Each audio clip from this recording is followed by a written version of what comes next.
June 13th, 1782. The dawn light breaks over the Swiss town of Glarus, but it brings no warmth.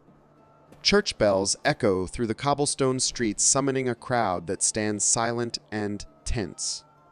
They have come to witness something ancient, something that by all reason should not exist in an age of enlightenment. At the center of the square stands a wooden platform, and on it a woman. She is 48 years old, exhausted, pale, her wrists bound so tightly the skin is raw. Her name is Anna G. Ld., and within hours she will become Europe's last legal victim of a witchcraft execution. But to understand why this woman is about to die, we need to see how far Europe hadn't come, even after 3 centuries of supposed progress. Anna wasn't a noblewoman or a scholar who threatened the church.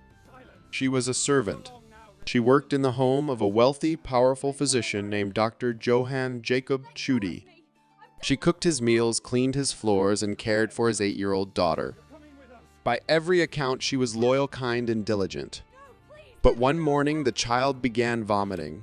She trembled, convulsed, and then, in a moment that would seal Anna's fate, the girl claimed she spat needles from her mouth, needles she said Anna had put in her milk. Dr. Tschudi didn't look for a medical explanation. He didn't look for contamination. He looked for a scapegoat. In 1782, the era of Voltaire, of Rousseau, of the American Revolution, a man of science pointed a finger and cried witch. Within hours, Anna was arrested. The gears of medieval superstition, lubricated by fear and politics, began to turn one last terrible time. But the horror wasn't just in the accusation. It was in the method they used to make her confess. Anna was interrogated, but she refused to confess to a crime she didn't commit. So the court sentenced her to enhanced questioning. The official record from the Glarus archives is chillingly bureaucratic. It reads simply, "The accused was positioned upon the instrument in the traditional manner." That is it. No adjectives. No description of the screaming, just procedure. But historians know exactly what that traditional manner meant. It meant the Judas cradle. This device was a masterpiece of cruelty. It was a pyramid-shaped seat, often tipped with iron set on a tripod. The victim was hoisted above it by ropes and then slowly lowered onto the point. The apex of the pyramid was inserted into the most intimate and sensitive parts of the body. Gravity did the rest. The victim's own weight became the instrument of their torture. If they relaxed the point, drove deeper. If they tensed to hold themselves up, their muscles spasmed in agony. It was a machine designed to stretch time, turning seconds into hours of unbearable violation. Anna endured not 1 but 2 sessions of this torture over 18 hours. 18 hours of being suspended over a point designed to tear flesh and break spirits. The first session left her delirious, feverish, her body torn and bleeding. During the second, infection had already set in. The pain was total. It was a universe of suffering where the only way out was to say whatever they wanted to hear. And so she broke. She confessed.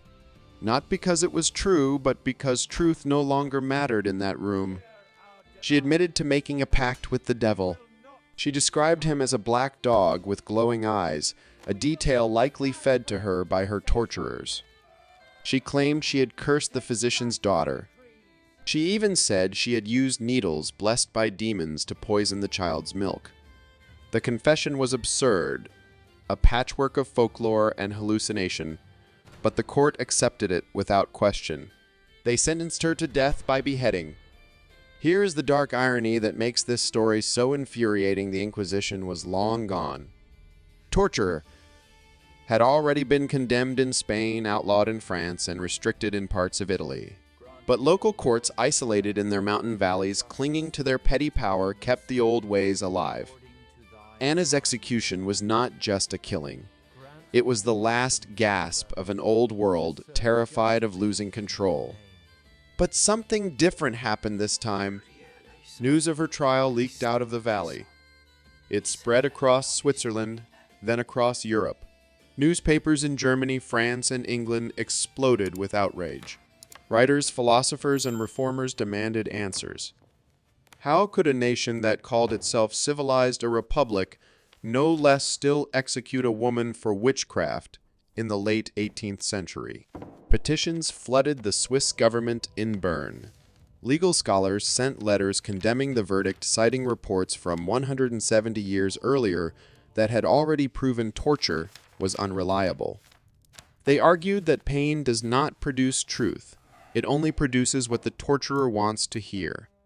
But the local court in Glarus refused to yield. Their pride outweighed their reason. To admit they were wrong would be to admit they were monsters. And so on that June morning, Anna GLD was led to the scaffold.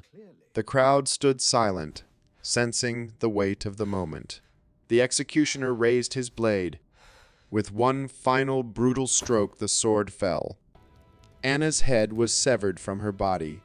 Centuries of sanctioned cruelty came to a symbolic close with the thud of a head hitting the basket. Or so it seemed. Because Anna's death didn't end the practice, it exposed it. It dragged the dirty secret of judicial torture into the harsh light of public scrutiny. Within weeks, the outrage turned into concrete reform. The Swiss Confederation launched an investigation into the Glarus court. They found that the judges had abused their power, ignored national law, and murdered an innocent woman to protect the reputation of a powerful man. The judges were censored and disgraced, though they never faced the justice Anna was denied. But the impact didn't stop at the Swiss border. In Vienna, Emperor Joseph II, shocked by the case, issued a new penal code in 1787, abolishing torture across the entire Habsburg Empire. France followed suit in 1789. The dominoes had begun to fall. Anna's name, once whispered in fear as a witch, became a rallying cry for human rights. But here is the part that history books rarely tell you: the devices themselves didn't vanish. They were preserved. You can still see them today in the Medieval Crime Museum in Rothenburg, the Torture Museum in Vienna, and private collections across Europe. Wooden pyramids, ropes, pulleys clean, polished, and displayed behind glass like works of art. And among them, there is one particular artifact, an aged pyramid of oak and iron. Its surface is cracked and darkened, with time perhaps stained by fluids that no amount of scrubbing could remove. Curators believe it might be the very cradle used on Anna GLD. It sits today in storage at the Swiss National Museum, hidden away, rarely displayed, because even centuries later it is considered too disturbing for public view. And maybe that is right. Maybe it should disturb us. Because the Judas cradle wasn't just an instrument of pain, it was a mirror. It reflected how easily people justify horror when it is wrapped in the language of law and sanctity. From 1478 to 1782, over 300 years, historians estimate that the Judas cradle was used on at least 5,000 recorded victims. But that is just what survived in the archives. The true number is likely far higher, lost in fires, floods, and deliberate erasures by embarrassed governments. 5,000 people. 5,000 souls reduced to geometry, to angles and weight ratios, to procedure. But the most chilling truth isn't what they suffered, it's who made them suffer. These weren't sadistic monsters frothing at the mouth. They were officials, engineers, priests, magistrates, ordinary people convinced they were doing good. They believed they were protecting society, that one person's agony was a small price to pay to preserve the soul of the many. That is how torture survives, not as chaos but as order. It is the same logic that echoes through history in every age, under every flag. Necessary measures, enhanced interrogation, security at any cost. The vocabulary changes, but the geometry remains the same. Always downward, always sharper, always toward the point. The reforms sparked by Anna GLD's final breath didn't just end torture in Europe. They became the foundation of modern human rights. The same moral outrage that ended the Judas cradle eventually shaped the Geneva Conventions of 1949, which explicitly outlawed torture in international law. The same philosophical current inspired the Universal Declaration of Human Rights in 1948. From a wooden pyramid stained with blood to the halls of the United Nations, that is, the Ark of History. But it came at the cost of centuries of screams. And yet even today, that promise of never again is fragile. Because the Judas cradle was never really about the pyramid, it was about the mind that built it.